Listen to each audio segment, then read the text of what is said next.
So throughout the day, I've been looking at Twitter, and literally everyone on CS Twitter has been posting the same thing. What the hell is happening to knife prices? Left, right, and center, everywhere you see, just butterfly knives, karambits, stilettos, tiger tooths, vanilla knives, rust coats, everything. The CSGO knife market is just going crazy. So if you've got a knife right now, let's take a break from the $1,000 steak dinner you're probably eating and vacation to exotic islands that you're planning based off this good news, and just determine why is this happening and is it going to continue. So as always, if you enjoy, don't forget to leave a like and subscribe to the channel if you're new, and check out the sponsor, SkinsMonkey.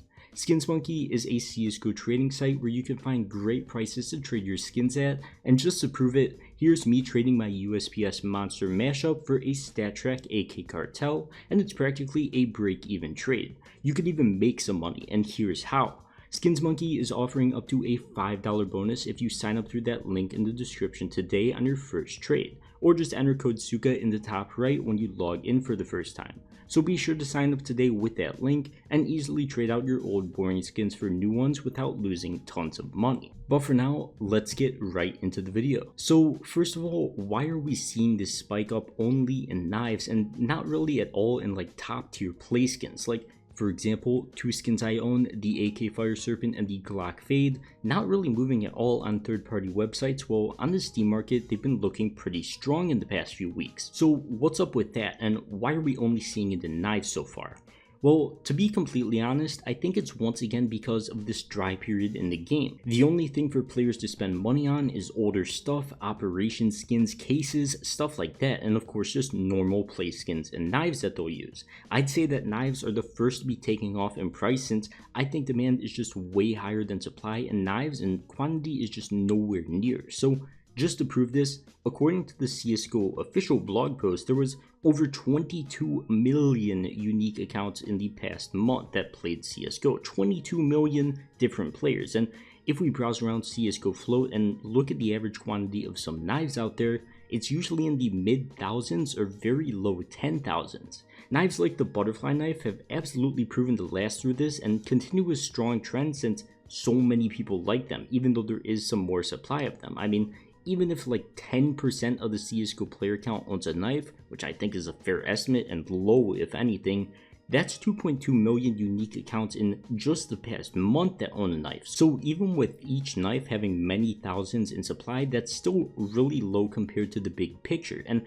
I think with CSGO staying really strong in player count, that's only going to continue. I mean, even through the years of people saying that the game was dead or dying, the long-term uptrend has continued, and I think now more than ever that it makes sense that it will continue up in the long term. We've got more players, we've got an economy that people look at where you can actually make money or at least sustain value in skins you buy, and you aren't just dumping money into something that's worthless. And because of that, knife prices especially are looking really strong, and I think skins are absolutely going to follow suit on third-party sites, even though they've already started to on the Steam market. But another real selling point to me, and why I just bought another knife and almost $5,000 worth of high tier skins in this past week, is that I think with knives going off, skins are gonna follow suit. And tie that in with the major coming in a few months, typically we don't see any skins have a prolonged dip or any real major dip that you should worry about when the major does come around, but we do see a ton more players come to the game, which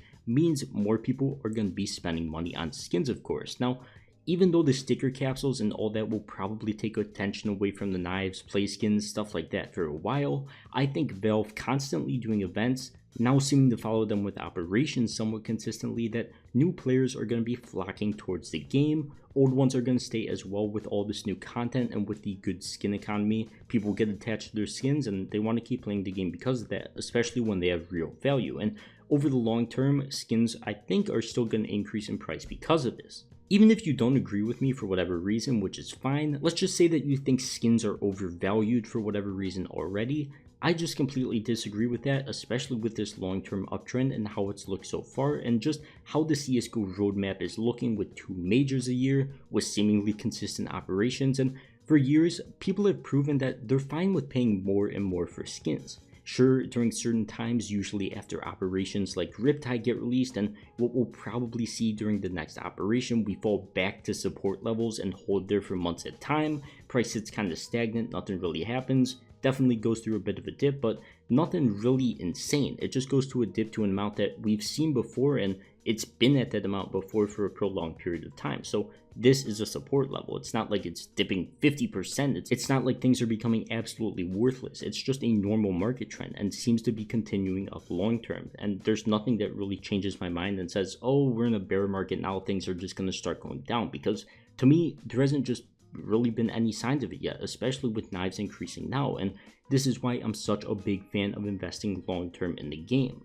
Even with things that happen with like overhype during last summer where things spike up and die down, it's an actual market. It makes sense, and it makes sense why things sometimes die down after these big spikes and why the long-term uptrend is good, because we've just got way more players and way more people confident in the economy and not just thinking, oh, this is just a worthless skin, it's like a NFT, dude, somebody just made this funny monkey and now it's worth millions. Like, no, people are starting to realize that the skins are actually worth something, and it's very easy to turn them into real money. But yeah, either way, that's my thoughts on why knives are doing so well, why I'm so hopeful for the game, stuff like that. Either way, it's like 4 a.m. if you couldn't notice already, which is why I'm trying to whisper and want to keep this video somewhat short. So besides that, I think that's going to wrap it up for this one. So as always, if you did enjoy, subscribe, like, check out Skins Monkey, all that good stuff. But for now, I'll see you guys in the next one. Peace.